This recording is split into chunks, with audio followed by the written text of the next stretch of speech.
Olá, pessoal, tudo bem com vocês? Bem-vindo a mais um episódio do Com Rose Pode.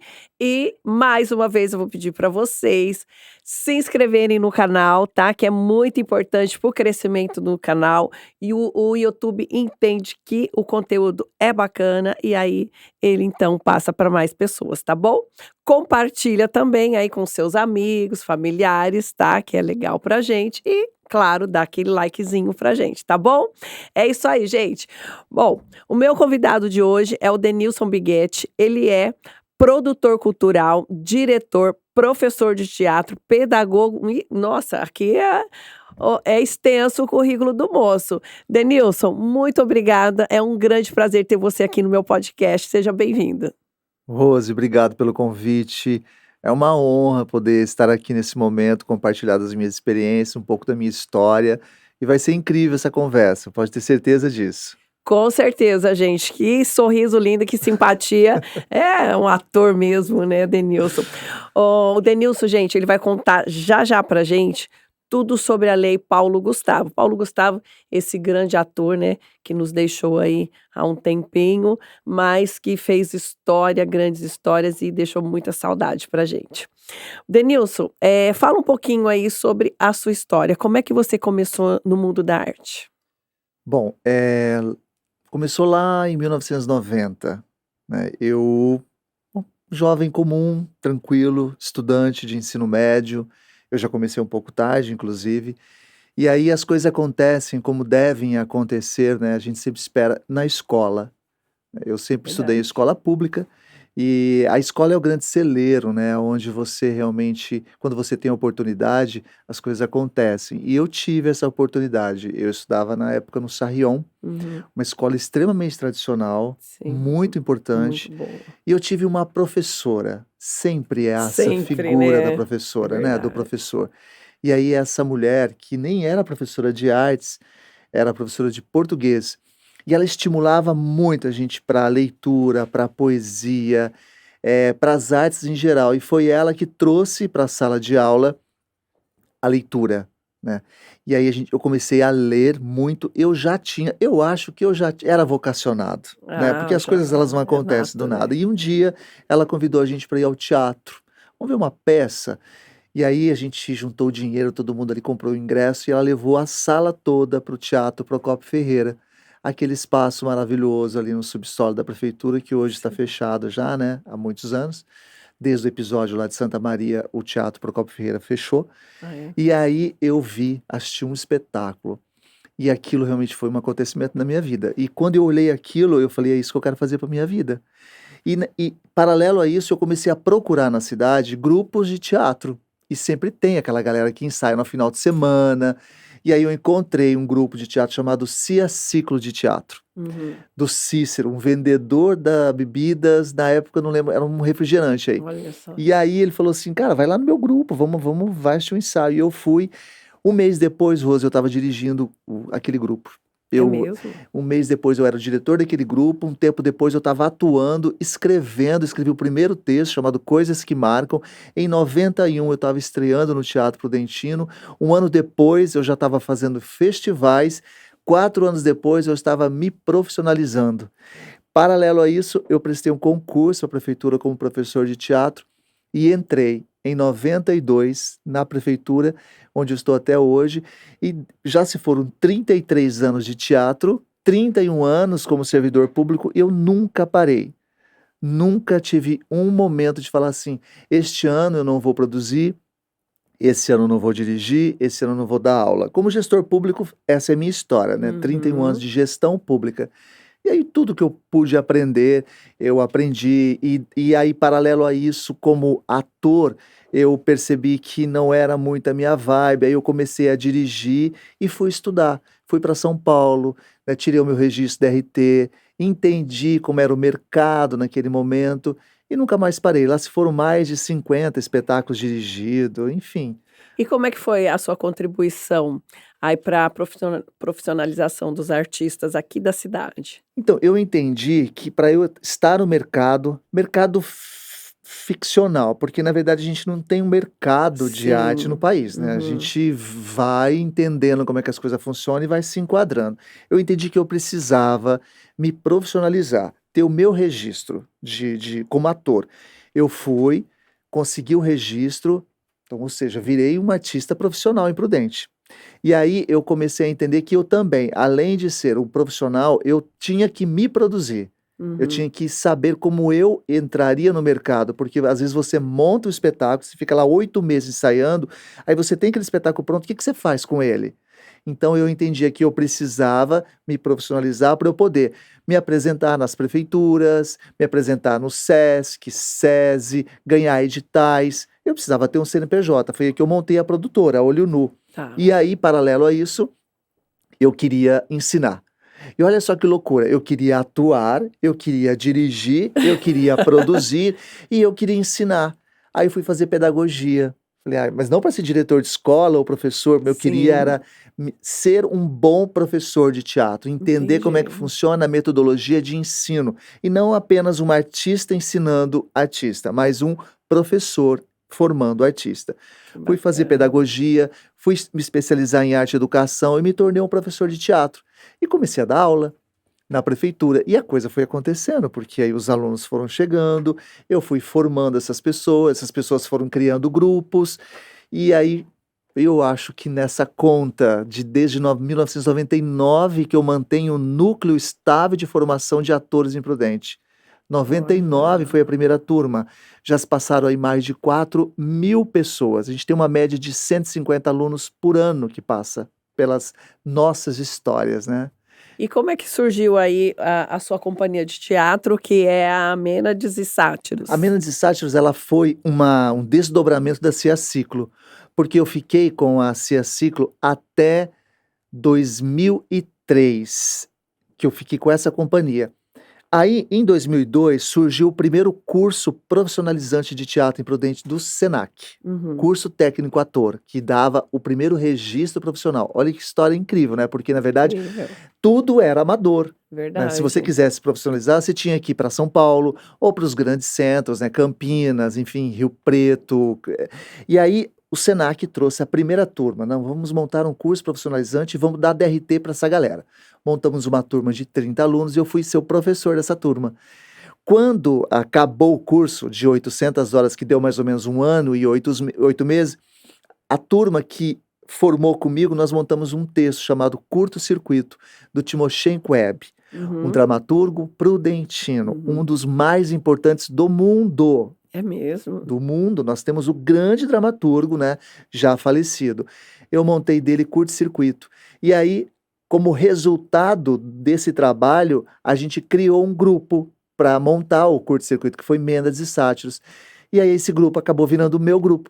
E a gente resolveu mudar a história, virar uma chave, começar a trabalhar com teatro contemporâneo, um teatro de pesquisa, um teatro diferente, com grandes dramaturgos, grandes histórias, e aí a gente fez um desdobramento. Se a Ciclo parou ali a sua história, começou a Menos e Sátiros, até hoje.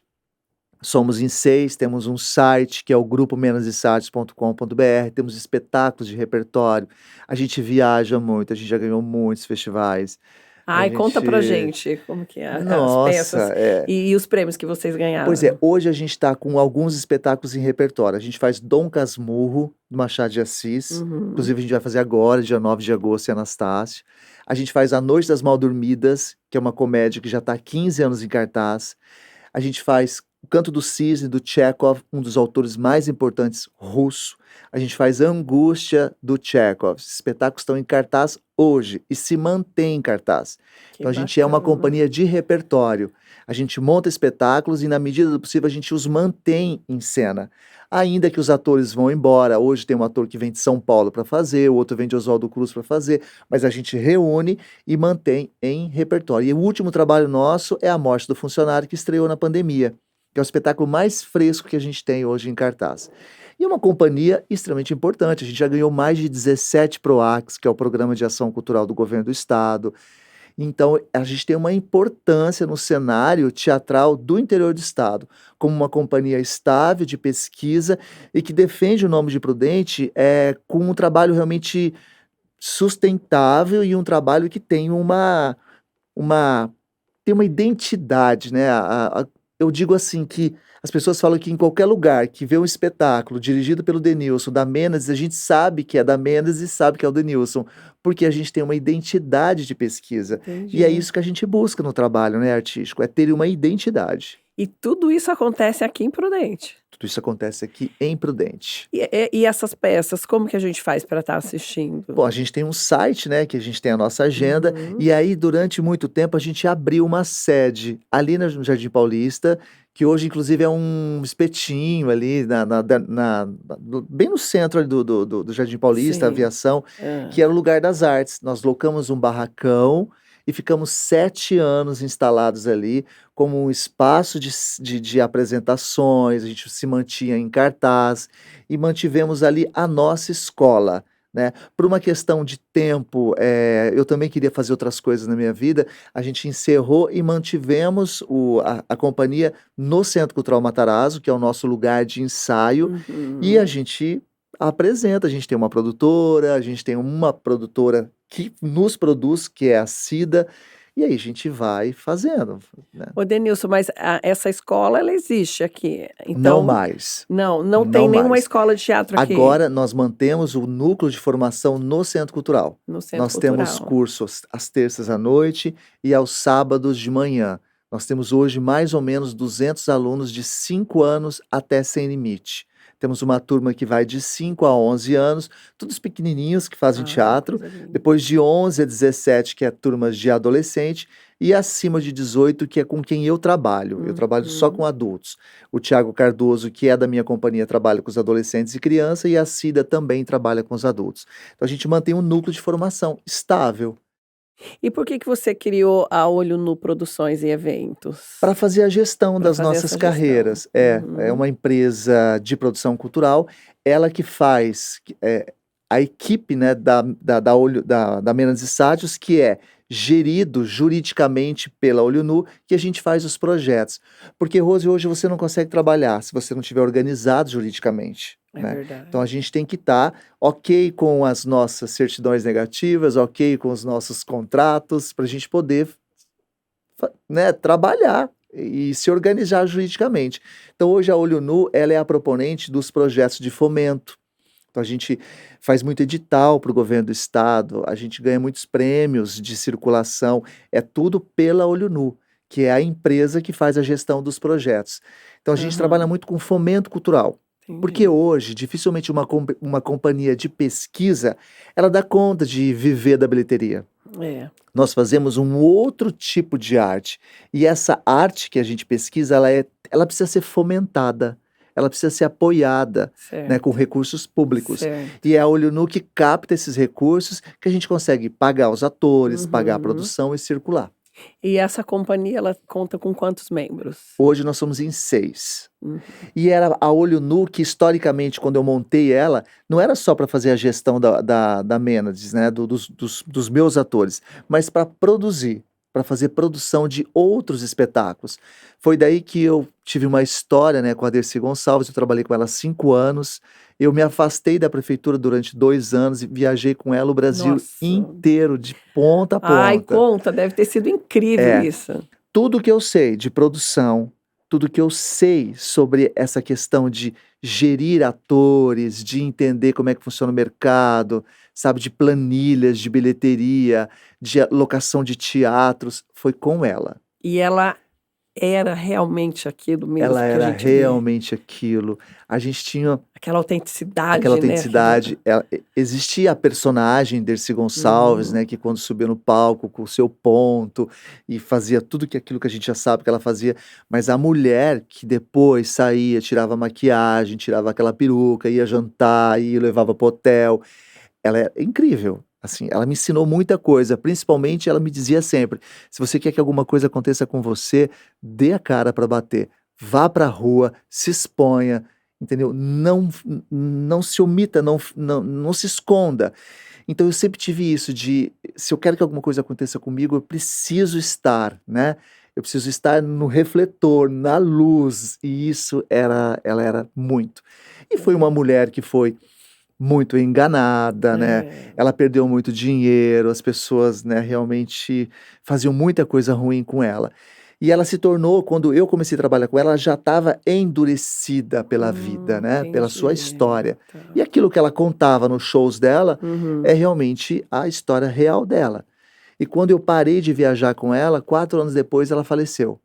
Então foi, assim, incrível. Não no Incrível. sentido financeiro, porque Sim, realmente foi não, muito bom para imagino. mim, né, eu construí muitas coisas trabalhando Uhum. com ela, porque ela é uma mulher de muita bilheteria, ela é uma mulher que trazia, assim, muito público, eu não estou Uhum. falando de 200, 300 pessoas, estou falando de 1000 pessoas, de mil É. e quinhentas pessoas, né, como a gente fez Curitiba, que a gente fez no Ópera de Arame e foi uma loucura, a gente fez Paranaguá, Cascavel, grandes cidades, né, fizemos o interior de São Paulo todo, inclusive Prudente, no César Cava, Londrina, são cidades, assim, que eu tenho memória de chegar e ser arrebatador, assim. Que E aí bacana. com ela eu comecei a aprender a produzir, e aí a gente começou a circular, né, eu viajei muito tempo com a Elizabeth Savala, com o Bruno Galhaço, com um monte de gente legal que aí hoje a gente não está conseguindo mais, pelo custo de produção.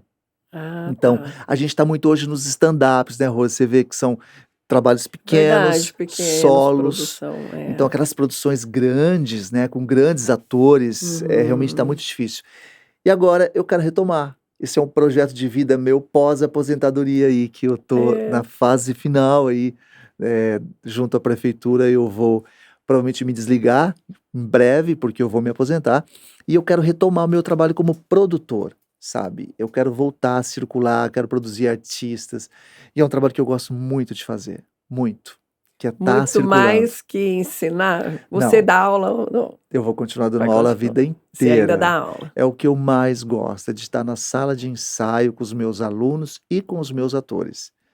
Eu imagino com todo esse know-how que você tem aí, Eu só de gosto ter muito, muito. Você não tem ideia do que é você, às vezes, receber uma pessoa na sala de aula que chega, mal consegue te olhar nos olhos, olha para o chão, olha para o teto, não consegue articular uma frase, tá cheio de medos, e aí você vai com as técnicas teatrais descobrindo, né, e revelando aquela pessoa e sai um ano depois do curso extremamente não resolvido, porque teatro não é terapia, né, teatro é um aham, ofício, mas aham. ele consegue se socializar, ele consegue entender que ele é criativo, ele consegue falar em público, sabe, a timidez ainda vai existir, mas vai haver os enfrentamentos, né, os desafios serão mais fáceis de ser vencidos através das técnicas teatrais. Ela está a Ô serviço disso. Denilson, você como professor, eh, teve, assim, algum caso que você falou assim: "Não, essa pessoa não nasceu para isso, não vai ter jeito"? Muita gente, Muitas? Nem muitos. todo mundo nasce com É, talento. cada um tem um processo, né. Aos que ficam comigo 4 anos, 5 anos como aluno, e eu falo: "Olha, não já deu", né. Você vê que quem tem mais dificuldade, tem os que chegam com 6 meses, a gente percebe. Aos que chegam com a vida resolvida. Eu vim para fazer o curso de teatro, Denilson, porque eu quero ser médico e eu quero falar melhor, eu quero ser jornalista, eu quero falar melhor, e no Olha. meio do curso ele para e vai fazer artes cênicas. Eu acho o máximo, né. O máximo. Olha Eu que acho engraçado, a gente incrível. associar, acha que quem quer fazer teatro é só porque quer ser ator, então não é, Não, vem até por trás de uma profissão. 90%. Hoje eu tenho uma turma que trabalha que está comigo de manhã, né, das 10 ao meio-dia no Matarazzo, eu tenho uma turma de 36 alunos matriculados que frequentam. Nossa, bastante. 90% já tem as coisas resolvidas. Já é profissional liberal, já está, né, vamos dizer, profissionalmente resolvido. Vem para melhorar a sua performance, né. Uhum. Ele quer outras técnicas de De comunicação e de comunicação. sensibilização, né, porque o Sim. teatro, Rose, é um lugar de você partilhar, é coletivo, né, ninguém faz, é uma arte coletiva. Até para você fazer um espetáculo solo, você precisa de alguém que acenda a luz para você, que coloque a trilha, que abra a porta do teatro, nunca é sozinho. É E isso é verdade. fundamental quando você está trabalhando com teatro, porque você entende que é necessário estar no lugar do outro o tempo todo, né, essa coisa da construção do personagem, ser alguém que não é você, pressupõe se descobrir antes para ser o outro. Então tem tudo isso que é sedutor, Uhum. né, sedutor dentro do teatro. Então as pessoas vêm para melhorar. né, eu quero ser um professor melhor, quero ser um médico melhor, um advogado melhor, um vendedor Um melhor, um palestrante, né? palestrante melhor, né, porque você vai trabalhar com oratória. Então ele é fundamental. Não é só assim, no meio do caminho tem aqueles que querem seguir carreira, mas a grande maioria hoje vem pelas técnicas, né, a técnica de comunicação. Ô, Denilson, e tem vagas para quem quer entrar ou já está no Sim, limite? Como que é? a gente começa sempre em fevereiro, dá Uhum. uma parada, a gente acabou de fazer a formatura agora, domingo, dia 16, agora a gente tem um recesso de 3 semanas, a gente retoma dia 12 de agosto, para o módulo 2, que é o módulo de montagem de espetáculo. Agora nesse módulo, o elenco monta uma peça, que se Uhum. apresenta em dezembro, que é um espetáculo de formatura. Agora a gente recebe novos alunos, mas não iniciantes, né. Então são pessoas que já têm alguma experiência ou que vêm de outras cidades, a gente faz uma aula teste, faz uma aula experimental e incorpora essas pessoas ao grupo. Você Então falou da escola, né, a criação da escola, né, que chama Lugar das Artes. isso. Você teve apoio, da prefeitura, apoio de Nenhum. nada? Nada. A gente dava aula com mensalidade, a gente pagava aluguel, água, luz, secretários, impostos. Quando a gente abria o portão da escola 9 horas da manhã, você já abre com as Seja o que contas Deus do mês, quiser. seja o que Deus quiser. E aí chega um momento que você não dá conta, porque era um lugar muito bom, muito grande, e eu Uhum. comecei a virar um burocrata, Rose. Eu tinha a impressão que eu estava ali administrando uma empresa e não sendo artista. Falei: "Não, eu não posso entrar nisso, porque eu vou enlouquecer aqui". Então talvez e também porque eu estava né, na Secretaria de Cultura, eu tinha que me desdobrar. Eu trabalhava na Secretaria de Cultura até 6 horas da tarde, depois ia para a escola. E eu entrei num estresse, assim, que eu falei: "Não, eu sou um criador, eu sou uma artista". Então eu priorizei o Denilson que cria, que precisava estar bem na sala de ensaio. Certo. Aí eu parei. Ô, Denilson, e a prefeitura, ela tem um núcleo, né, de formação de atores, né, de artistas, e foi você que criou esse grupo, você trabalhando todos esses anos aí Sim, à eu frente comecei em da 99, como a gente eh, não tinha recurso para contratar professores ou abrir concurso para efetivar professores, então eu resolvi que eu iria reunir pessoas que estavam afim de fazer um curso longo, de 1 ano. Uhum, Os cursos uhum, eram muito rápidos, vinha alguém de São Paulo, dava um curso de 30 uhum. horas. E aí eu montei, pedi um espaço, né, para o então secretário de cultura e falei: "Olha, me dá um lugar aqui, né, para eu poder no final da semana reunir as pessoas e começar a montar uma metodologia de ensino de 1 ano", por exemplo, porque Certo. não existia isso. Eu comecei em 99, e aí a gente começou a montar uma turma e era muita gente, e a coisa começou a ficar muito potente, e aí as pessoas saíam do curso, aí montava grupos, começou a compor elencos e a gente começou a formar muitos grupos teatrais da cidade. Então hoje, às vezes, a gente se É. reúne, assim, vem alguém de fora para dar curso aqui, aí as pessoas vão fazer inscrição e aí chega aquele momento da roda, né, que o professor pergunta: "Ah, fala da sua história". Aí eu comecei a fazer teatro com o Denilson, aí comecei a fazer teatro com o Denilson, o cara fala: "Ué, mas como assim?". Então eu tenho hoje encontro pessoas eh, já, né, não tão jovem e que passou pela minha história ou às vezes tá na TV, tá no Você tem uma cinema. ideia, assim, de quantas pessoas que passaram? Nossa, eu acho que para mais de 4.000 É pessoas. mesmo. Se a gente pensar que a gente forma aí cerca de 200 por ano, você imagina, somado isso desde Então 99. esse núcleo ainda é ativo na prefeitura? Ativo, funciona às Uhum. terças e aos Às sábados. terças e aos sábados. E a gente atende desde os pequenininhos Que é esse até que é lá no no Matarazzo, Matarazzo. é.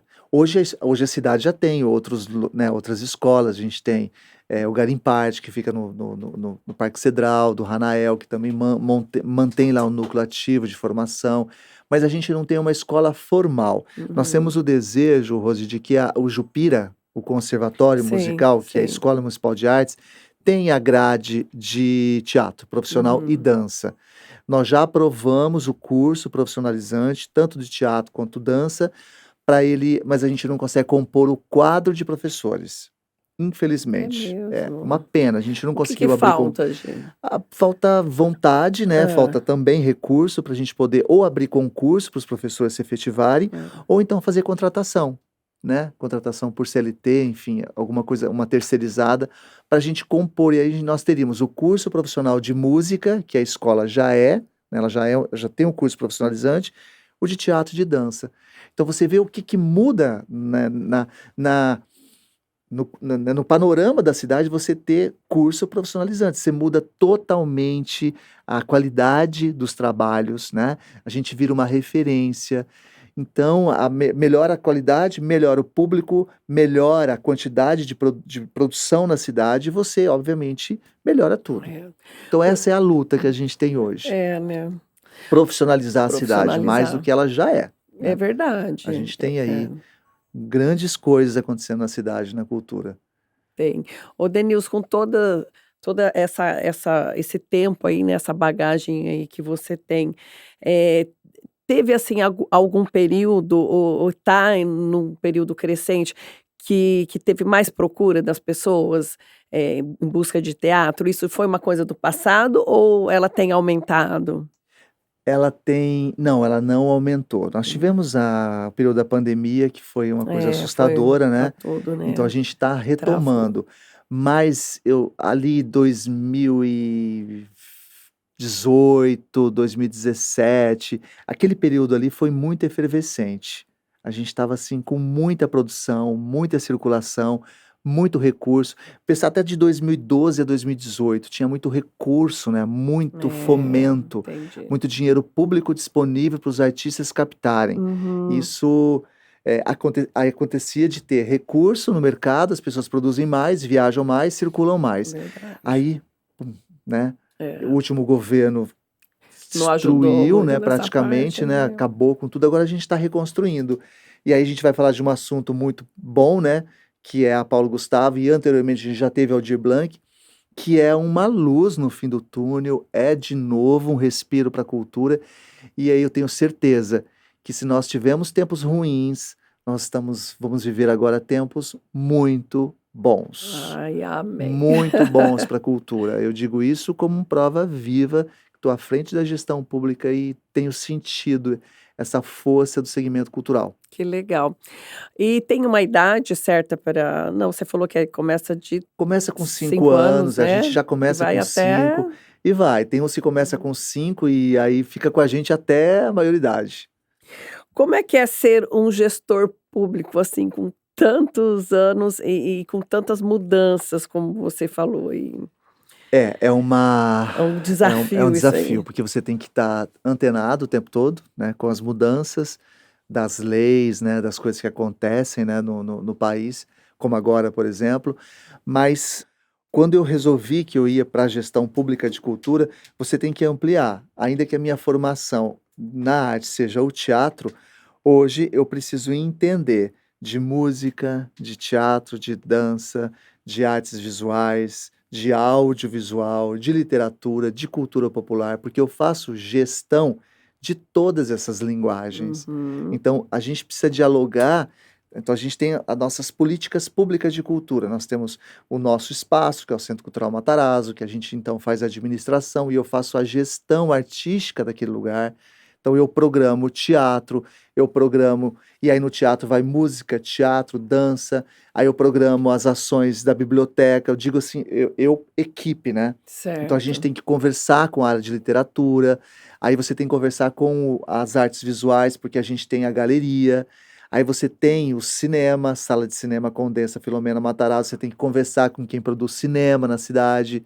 Tem também Então cinema. você precisa conversar com todas essas áreas e fora isso, você precisa fazer a programação desses espaços, entender como é que funciona essa programação e colocar essa programação para o público. Nossa, é um E trabalho árduo fora os aí. que vêm, né, isso a gente está dizendo do que a Do cidade do produz, que a né, cidade produz. administrar e fazer com Aham. que os artistas tenham acesso. E aí a gente tem que receber a produção de fora. E a gente trabalha com editais, Rosa, então edital, você precisa entender das leis, e aí você constrói editais e as pessoas vão e se inscrevem e vão concorrer àquele recurso que a gente está disponibilizando para ele poder produzir os espetáculos dele. Então isso é diário. Você tem que trabalhar desde aquele que está iniciando até aquele que já está no nível de excelência na sua produção. A gente lida com todos, aqueles que estão acessando a arte e aqueles que estão trabalhando profissionalmente. Então a gente tem assim, por exemplo, a área da música. É extremamente potente em Prudente. É verdade. Você tem músicos profissionais que Excelentes. tocam em Verdade. orquestras, que tocam fora do país. E aí você tem o teatro, que tem uma cena interessante. A gente tem o FENTEP, que é um festival nacional de Uhum. teatro enorme. Já fomos um dos maiores do Brasil. Já tivemos um recurso de 2 milhões de orçamento FENTEP. Nossa. A gente tem várias escolas de dança na cidade que trabalham a formação. A gente também tem grupos de pesquisa de dança. Você tem uma cena de cultura urbana hoje muito forte, o pessoal da rua, Uhum. né? Você tem os slams, você tem o pessoal que trabalha com cultura de rua, o street, você tem o grafite. Você tem uma cena cultural na cidade que você precisa olhar como gestor, né? Você não Verdade. pode, não entra o meu gosto pessoal. Se fosse assim, eu só programaria teatro porque é minha área. Mas aí, Exatamente. como gestor, você precisa olhar para tudo isso e entender que a cidade precisa se desenvolver culturalmente e quais são as ferramentas que você vai trazendo para as pessoas acessarem e se desenvolver culturalmente. Que Tem um legal. trabalho árduo de você tem que estudar muito, você tem que estar atento ao que está acontecendo, para você também caminhar junto com a arte que, né, se reinventa o tempo todo, né? O artista ele é um ser que está sempre à frente do tempo, É é verdade. questionador, é crítico, e É, você precisa estar antenado a isso, tem que né? estar. E a pandemia foi para nós, da área da cultura, o grande, ainda que foi um momento muito difícil e trágico, mas para a cultura foi assim, a gente se reinventou, né? Eu E aí, imagino. a arte, ela também teve um momento de salvar muitas pessoas, Eu né? acho que Porque, muitos é, atores se revelaram na sim, pandemia, né? em casa, o que que as pessoas É, acessavam? Arte, arte. né? As lives, as É, coisas, o audiovisual explodiu na pandemia, né? Porque as pessoas verdade. começaram a usar o É, audiovisual é, para poder chegar até o seu público e continuar vivendo, né? Porque o setor cultural acabou. é. Foi o primeiro a Foi, sumir, foi, a área de foi, produção, foi de mesmo. eventos. E a gente ainda está voltando, né? Tem setores ainda que tá, né? Por isso que a gente vai falar daqui a pouco da Paulo Gustavo, que está todo mundo reclamando, mas a Paulo Gustavo, todo o recurso é do audiovisual. Sim, porque era um recurso represado do audiovisual, Entendi. ao qual tem uma artista que explodiu no audiovisual e foi assim a grande alegria desse país, que foi o Paulo Gustavo, Foi. né? Não, Então, assim, realmente. é um homenageado e o grande recurso é do setor que ele atuava, que é o audiovisual. Tá certo. Ô, Denil, você teve algum prefeito, assim, que apoiou, que contribuiu, assim, mais com a questão, eh, cultural aqui de Prudente? Se a gente pensar historicamente, você teve assim, a Secretaria de Cultura como secretaria, ela surge no governo do professor Agripino, que Uhum. criou a Secretaria de Cultura. É. Antes éramos um departamento da educação. Uhum. Como departamento da educação que está debaixo do guarda-chuva da educação, você não tem autonomia, você utiliza das verbas da educação. Então você teve lá historicamente, que foi quando eu comecei, foi com o Tiesi, Paulo Constantino, e aí você tem o professor Agripino que cria o Centro Cultural Matarazzo, né, porque é no governo dele que surge aquele monumento que é um divisor de águas na história da É cultura, né? A verdade. gente tem a cultura antes e depois do Centro Cultural. É. Não só geograficamente, mas também aquele monumento lá histórico que é lindo. E foi ele. Ele cria a Secretaria de Cultura, faz a dotação orçamentária e aí as coisas começam a acontecer na cidade de forma profissional, né? Criou-se um grupo de trabalho, criou-se, né, um organograma, os funcionários. Então a gente tem hoje um complexo com mais de 90 pessoas trabalhando, a gente tem um museu, a gente tem o IBC. Isso surge no governo dele. Tivemos problemas, né, depois com o Bragato, né, houve ali uma desconstrução, mas Entendi. também foi um governo que também apoiou muito, porque teve um apelo mais popular. O Tupã chega, resgata um pouco isso. E Uhum. hoje a gente depois teve o Nelson e agora a gente tem um outro olhar sobre a cultura, que é essa coisa de que a cultura vai mais para os bairros, vai mais para as periferias, tem um olhar de pegar o recurso que era para os grandes eventos e Certo. organizar melhor isso e dividir melhor e criar outros projetos, como a gente tem hoje a Feira do Rock, como a gente tem uma área de artesanato muito grande. Eu acho que cada um tem um jeito diferente de olhar para a De olhar para a cultura, cultura, tá? né. Mas nenhum desconstruiu a cultura. Uhum. Manteve-se a secretaria, manteve-se o corpo e manteve projetos que são importantes, como o FENTEP, por exemplo, que passou por todos esses gestores e manteve como um evento tradicional, É, até né. mesmo porque é difícil É, acabar uma coisa que a gente vê, assim, nos seus olhos, é um amor, é uma paixão, e que muito. com certeza eu acho que você daria a vida e lutaria para que isso nunca acabasse, Sim, né. são É vinte e muito seis bonito edições, isso, né. viu. E o festival Bonito. não tem dono, o festival é da É, cidade, né. é, E aí depois a gente tem o Sesc que chega também e dá esse, né, esse gás, né, na cultura. É uma é instituição verdade, é muito muito importante, que tem uma importante. produção cultural constante, um calendário constante. E aí, né, a cidade, aí você tem aí agora o Senac, né, crescendo na reforma, e aí a gente vai Nossa, ter é a promessa verdade. de que tem um núcleo de formação teatral com o Uhum. teatro. Então você tem, assim, essas instituições que têm um trabalho incrível profissional, e que É. a gente consegue ver coisas incríveis que a gente só poderia ver se você fosse para as grandes capitais. É verdade. Ô Denilson, por muitos anos, o prédio do Matarazzo ficou fechado, né. E como é que foi? Conta um pouquinho dessa história, como é que foi a compra, a reforma dele para chegar hoje, que está lindíssimo, né. Eu É. tive lá há pouco tempo, passei na frente, tem aquelas luzes tudo colorido e sempre com eventos e, né, escolas, enfim. Uhum. Como que foi essa compra? É um prédio da década de 30, né, das indústrias Matarazzo, é o marco zero, né, da cidade, Uhum. é o ápice da economia da cidade, aconteceu ali. A gente Sim. sempre diz que foi a economia da cidade, hoje é a economia da cultura no mesmo É prédio. verdade. Então você tem ali aquele espaço e depois com a falência, né, da família, aquele espaço ele foi pego por dívidas pelo INSS, o Ah, INSS o tá. manteve e ele foi, né, deteriorando e virou por muito tempo um lugar de, né, de bandidos, Drogados e drogados, enfim, um uhum. lugar muito feio na Feio, cidade. era.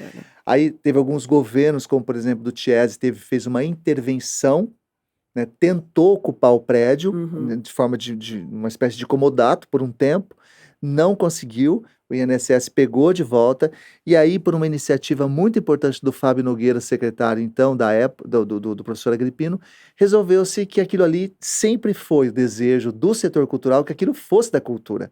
Assim como as estações ferroviárias têm sido muito utilizadas Verdade, agora, as prefeituras estão pegando, reformando e colocando como museu ou como espaço cultural. Porque tem verdade. a questão da história, né, do patrimônio histórico da cidade. E aí o professor Agripino resolveu comprar essa briga e num leilão foi arrematado o prédio, na verdade o terreno, porque o prédio estava muito ruim, por, se eu não me engano, R$ 500.000, uma Nossa, uma bagatela. bagatela. E aí comprou-se, aí comprou, e agora? O que a gente vai fazer com isso, né? Onde a gente vai arrumar dinheiro para restaurar?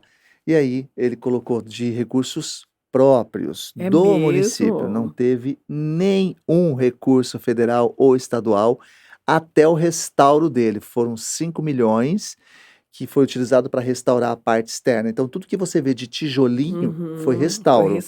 Tudo que restauro. você vê de concreto, de reboco, Aham, é construído. Então o entendi. teatro foi utilizado o buracão, né, que era aquela tulha, e utilizou aquele rebaixamento, fez as paredes. A escola Jupira é 100% construída, tudo novo. A parte de administrativas, galerias ali, a biblioteca, a parte interna foi feita as paredes, mas a parte externa foi toda restaurada. Teto manteve-se o que é, as telhas foram retiradas, lavadas e repostas. Então você teve ali um lugar para a gente entrar. Entramos em 2008, com ele mais ou menos acabado. Nossa, A biblioteca estava lá onde é a atual Câmara dos Vereadores. Trouxemos a biblioteca para dar um up, né? São 90.000 livros, então com a biblioteca a gente imaginava, vamos ter público aqui. E foi o que aconteceu. E depois, no governo do Tupã, a gente conseguiu uma emenda de um pouco mais de 2 milhões e terminamos o teatro. Foi o último a ser entregue. O teatro está fazendo agora 12 anos. uhum. O último equipamento. Aí o teatro deu um boom, né? Deu, Porque você deu, começa a trazer espetáculos. E verdade. hoje ele é pequeno. Se você olhar a agenda do Centro Cultural, você não tem mais salas disponível, tudo ocupado. O teatro não tem uma data disponível até É dezembro. Quando mesmo? chega abril, o teatro lota, as salas ocupadas, né? A gente tem o projeto Guri que funciona lá, a gente tem os cursos, as áreas de formação, a gente tem as galerias sempre com exposições. Então tudo funciona e a geografia daquele lugar se transformou, né? Então, casas que Foi, valia X começou a valer o dobro, foi as mesmo. pessoas começaram a pintar suas fachadas, reformar suas calçadas, porque ele trouxe né, uma Uma vida para aquele vida, lugar, né? né? Que era um E lugar hoje, bem desprezado, como você falou, da sim, cidade. Ah, depois da linha nada presta. é. E realmente ele E trouxe, aí com o resgatou. IBC também que veio para a gente, né, se reformou o IBC e virou um centro de Verdade. eventos, e o nosso desejo é fazer o corredor cultural. Agora Uhum. com o camelódromo, né, o Poupa Prudente, então a gente vai fazer ali um corredor único que vai até o IBC. Você falou aí da lei Almir Blanc. Como que ela foi? Qual que o valor que foi disponibilizado? Quantas pessoas que receberam? A Como que gente foi isso? contemplou, era para produção cultural e para subsidiar espaços. As Uhum. pessoas que tinham espaço cultural e estavam devendo água, luz, aluguel.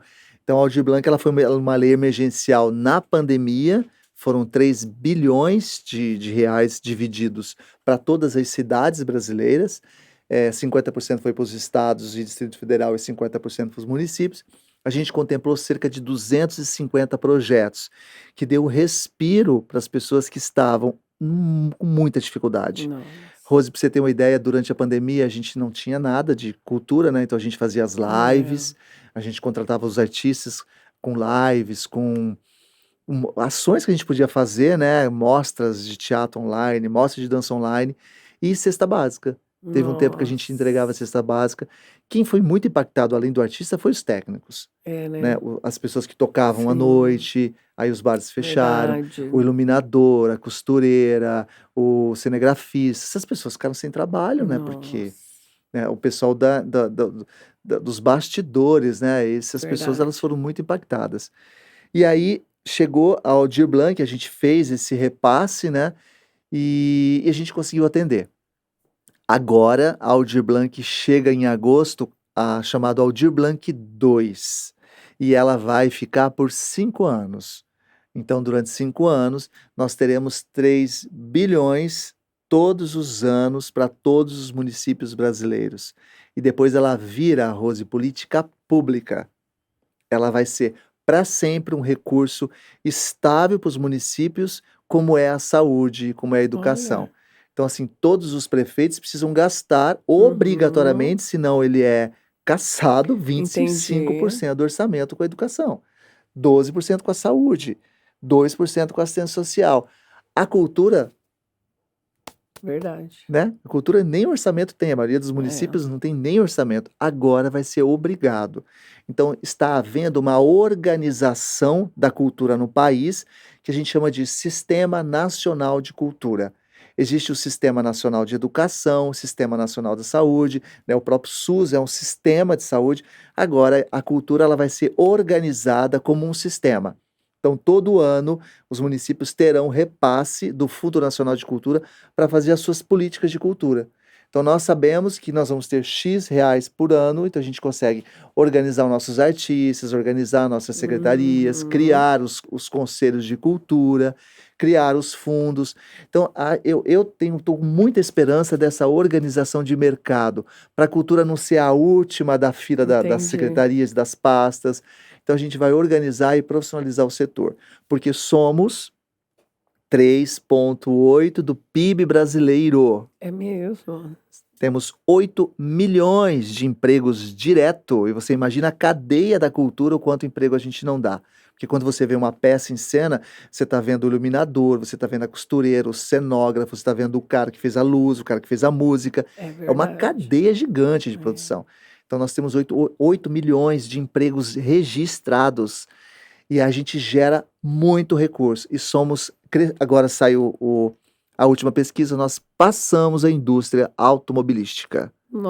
Então, o setor da Nossa, cultura, do entretenimento, já é maior que a indústria automobilística. Então, o que a gente estava precisando, que agora nós vamos ter através do IBGE, são números, são estatística. Sim. Porque a gente está cansado de falar que cultura é festinha, que cultura é Isso. para se divertir. Não, isso é um mercado. É um Um mercado. mercado grande e gigante e que emprega muito e que traz muitas divisas para a cidade. Olha que coisa boa.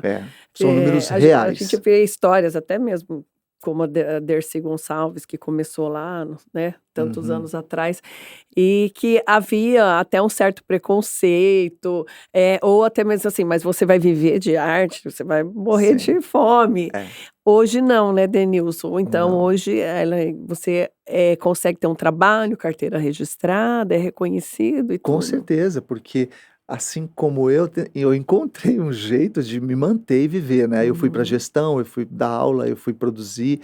Então as pessoas elas vão encontrando dentro do mercado um caminho, né? Sim. É uma luta, assim como qualquer área, Uhum, mas uhum. não é glamour. Não é, é glamouroso, é incrível, mas não é glamour. É um trabalho árduo.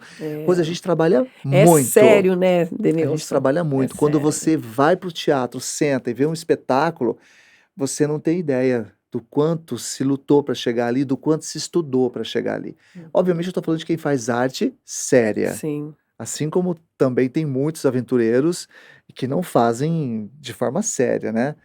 Mas a gente também não pode achar que está todo mundo no mesmo barco. Existe certo. muita, né, se a gente pensar hoje que hoje em São Paulo nós temos 136 espetáculos em cartaz, é muita produção. Na cidade de São Paulo, verdade. 136 peças em cartaz, uma produção gigante.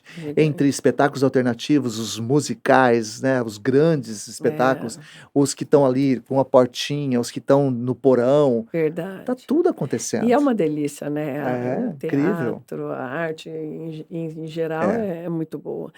Bom, agora sim, vamos falar então o que é a Lei Paulo Gustavo. A Lei Paulo Gustavo é uma lei, né? Ela tem um número, Lei 195, todo mundo está surtado em cima desse número, chama Lei Emergencial 195 Paulo Gustavo. Paulo Gustavo é um nome de ficção, né? Na verdade, porque ele é o grande homenageado. E essa lei do ano passado, ela foi votada e aprovada o ano passado com recurso de 3,8 bilhões. Parte vem do Fundo de Audiovisual, parte vem do Fundo Nacional de Cultura. 70% desses 3,8 bi é do audiovisual. E a outra parte que a gente chama de demais áreas. O que é demais áreas? Música, teatro, dança, literatura, artes visuais e cultura popular. Tudo que não é audiovisual é demais áreas. Tá. Audiovisual, cinema, né, propriamente dito, longa, curtas e médias. Aí você tem os videoclipes, videoarte, jogos, games. Então você tem um leque muito grande no audiovisual que as pessoas podem criar projetos. E aí você tem esse recurso que foi dividido para os municípios, 50%, pegou os mais de 5.600 municípios, dividiu pela população, coube a Presidente Prudente 1.853.000. Esse recurso já está em conta, já foi repassado, a gente tem 2 contas abertas pelo governo federal no Banco do Brasil de Prudente, e esse recurso está lá. Essa foi a primeira fase, aprovamos um plano de ação, discutimos isso com os artistas, o que nós vamos fazer com esse dinheiro todo, porque na verdade é o maior recurso da história da cultura desse país. Nunca se viu tanto dinheiro, e não só todos os municípios.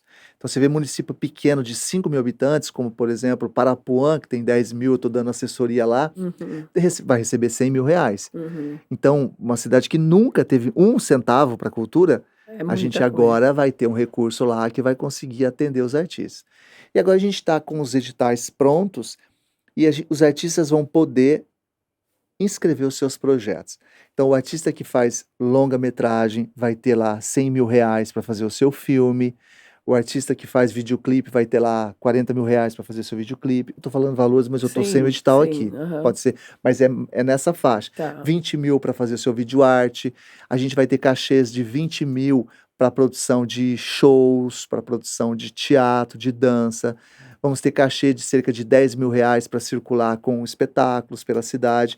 Então você tem um recurso que vai ser dividido nessas áreas, vai ser submetido aos artistas, eles fazem os seus projetos, manda para a gente, vai ter uma comissão de seleção que não é da cidade, são profissionais de fora, que vai analisar esses projetos e a gente vai dizer quem vai ter esse recurso, quem não vai ter esse recurso, e a gente vai pagar todo mundo até 31 de dezembro. Então, todos esses artistas vão receber esse recurso, que vai fechar em 1.853.000, injetado na economia de Prudente, este ano ainda, Olha que ótimo. para as pessoas poderem, porque é só para artistas prudentinos. Isso é muito importante. Tá. Só para quem mora aqui, produz arte aqui. Aqui. Cada cidade tem o seu recurso. Então, é para cá, só para quem faz aqui. E a gente quer, então, que essas pessoas peguem esses recursos, produzam os seus trabalhos, e a gente vai programar toda essa gama de produção, vai ter muita coisa, até agosto do ano que vem. Tá, e o artista que quer fazer isso aí, essa inscrição, como que é? Quem que ele tem que Bom, procurar? as regras do jogo está no edital. Tá. É um edital público que vai dizer quem pode. Ah, pode pessoa física, pode pessoa jurídica.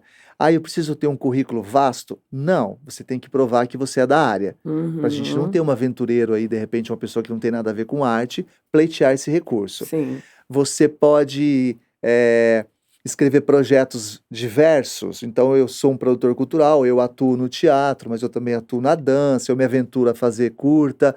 Pode. Quantos projetos você quiser se inscrever, você pode. Você só pode contemplar 2. Tá. Tá? O máximo que você pode conseguir são 2 projetos contemplados. Quem pode participar? Todos do audiovisual.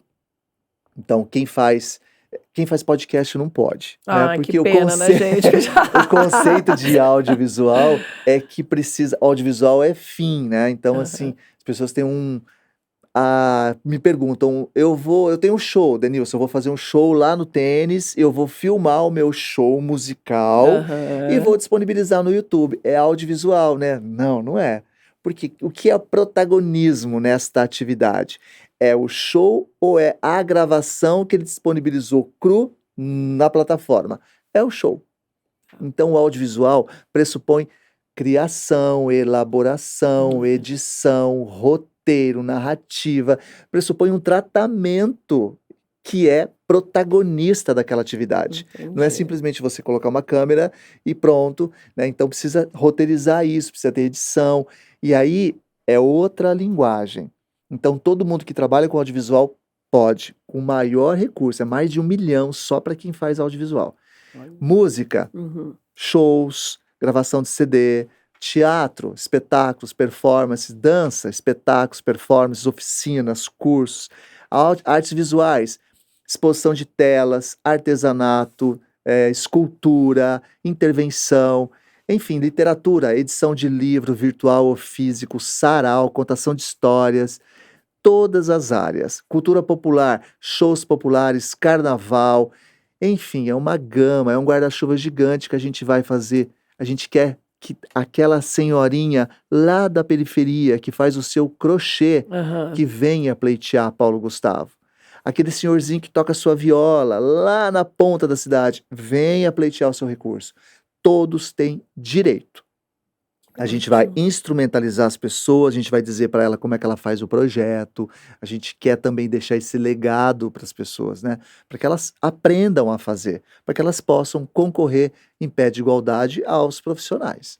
Que Então a gente legal. está muito feliz que esse ano a gente consiga, até final de setembro, ter todos os projetos contemplados, fazer o pagamento desses recursos e as pessoas aí poder se planejar com as suas obras.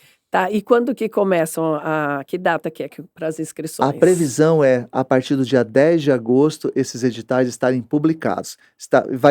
Estarão publicados num site chamado www.fentep.com.br. Ah, mas por que no site do Fentep? Porque o site do Fentep ele tem uma plataforma muito boa e que tem recurso para fazer tudo online. Então, Rose, ninguém vai entregar papel na Secretaria de Cultura. Tá. As pessoas vão fazer bom, toda a importante inscrição falar. online. Tá. Vai lá preencher a ficha, anexar os seus documentos, a gente vai receber tudo online. Então, a partir do dia 10, por que que vai ser em agosto? A gente precisa esperar acabar o recesso da Câmara, porque a gente precisa aprovar na Câmara um decreto de incorporação desse recurso. O dinheiro está na conta, mas ele ainda não existe. A gente tem que fazer a incorporação do recurso no orçamento do município, porque ele é Uhum. extraordinário, entende? A gente não Uhum. sabia desse dinheiro. Então, o Uhum. Prudente estava uma previsão de receber esse ano, arrecadar R$ 1 bilhão de impostos. Agora ele vai arrecadar 1 bilhão 853, entendeu? Então a gente vai fazer a incorporação. Entendi. Depois a gente toca o barco, aí é edital, o projeto e muito trabalho, Muito trabalho. muito trabalho. Que legal. Fico feliz de saber que temos aí aqui na nossa cidade, né, um Uhum. diretor, um produtor, enfim, que você está aí à frente da nossa cultura, da nossa arte, tão empenhado, né, e tão competente. Obrigado, Parabéns. obrigado. Prudente, a gente, somos privilegiados em ter você nessa administração toda. Poxa, E eu te agradeço, nossa, mais uma vez de ter você aqui, passando todas essas informações, que é muito importante aqui para nossa cidade. E tem mais alguma consideração que você gostaria de fazer, deixar uma mensagem aí para as pessoas? eu queria falar uma coisa que eu tenho dito muito pros artistas.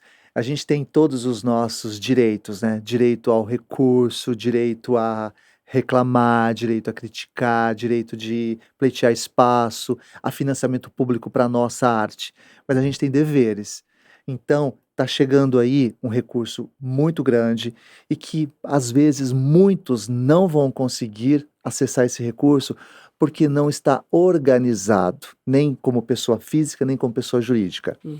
As pessoas reclamam porque não quer pagar o imposto, não quer pagar o ISS, não quer pagar o imposto de renda, não quer pagar INSS.